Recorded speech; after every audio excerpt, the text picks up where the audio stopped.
Lodwar town in Turkana County, a fast-growing town in the arid region that has been in the news since the wealth of oil was discovered.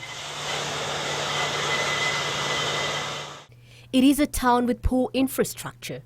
Getting out of this central business district exposes the region's challenges that date back to the pre-colonial era, as a region that has been neglected for decades by every subsequent government. The farther you get from town, the clearer the picture of neglect etches on your mind.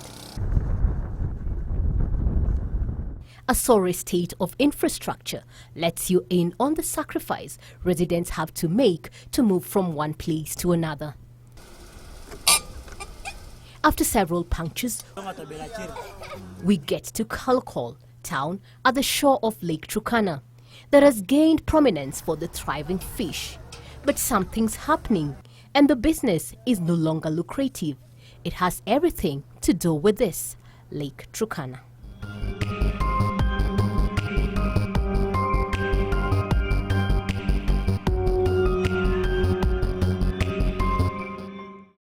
Turkana County is made up of 3 constituencies: Turkana Central, Turkana North and Turkana South.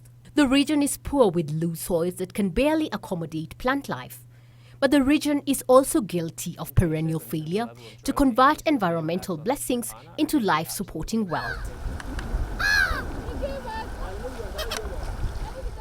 At the shores of Lake Turkana, young boys carry their nets into the lake, ready for a fishing escapade. It is a trade they learn at a young age. The level of innovation is amazing.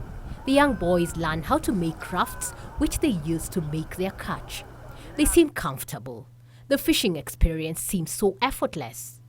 The latest county fact sheet placed Turkana as the poorest county in Kenya. According to the Turkana County Development Profile, food poverty stands at 72.7%, while absolute poverty in the county stands at 92%. The main causes of poverty include drought and high illiteracy levels. Some children never go to school at all, instead opt to undertake fishing to help put food on the table. Other reasons for poverty include retrogressive traditional culture of cattle rustling, poor infrastructure, and proliferation of illegal arms. 50-year-old Joseph Losero Loyete tends to his boat. The unforgiving sun and the harsh conditions predisposed to residents here have taken a toll on his already frail look, adding years to his age. He has been a fisherman all his life and hails from Lower Rak near Todonyang. Now the Ethiopians have blocked the lake. All the fish have migrated to Ethiopia. He has spent 3 days on the tanker boat, getting to the side of Kalakol from Todonyang. And when he finally gets his catch, there is not much to show for the time spent. He began fishing at a tender age, a career that has helped him educate his children. But over the years, he and fellow fishermen are a worried lot. The GIBE Basin is one of the significant surface water resources of Ethiopia. River Omo is the only river draining into Lake Turkana, but now the GIBE 3 dam is being constructed, which will increase uptake of water from the river, thus limiting the amount that drains into Lake Turkana. GIBE 3 dam is a project of the Ethiopian power utility. The Kenya Electricity and Transmission Company KETRACO is said to have commissioned a study on the environmental impact assessment of the transmission line, but has to date not released the report. KETRACO engaged Panafcon, DHV consultants. Efforts to obtain the report from KETRACO were futile. The study specifically targeted the GIBE 3 impacts on Lake Turkana.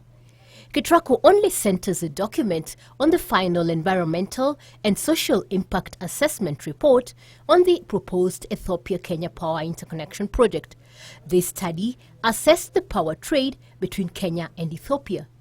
The study makes no mention of GIBE 3 dam.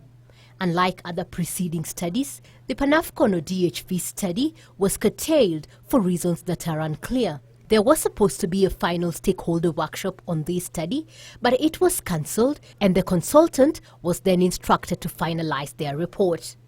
Experts have raised the red flag that Lake Turkana is receding at an alarming rate. This is evidenced by the presence of marshy patches and debris that dot the land that was once filled with water. The lake is affected. Why? Somebody has signed out River Omo. That person has killed Turkana. He reminisces the days when fish was a profitable business. Long ago, one fish was sufficient for a family of 10. But now, look at this. So little. Fish from Lake Turkana serves most of the residents of Lodwar and is also sold to other towns. According to the county government, every week, 3 trucks loaded with 30 metric tons of fish gets out of the country. Some goes all the way to Congo.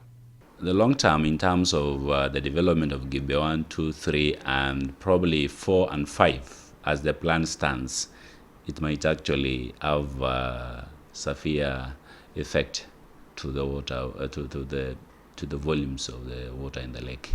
Lake Turkana engulfs 2 main islands, Mamuksen and Longech. To access the 2 beaches, you have to travel by boat across the lake to the other side. Patrick Moru is a fisherman in Namuksei location, Lohorohoro village in Turkana Central constituency. Blocking of water will lead to hunger. Those relying on the lake will lack pasture and a means of livelihood.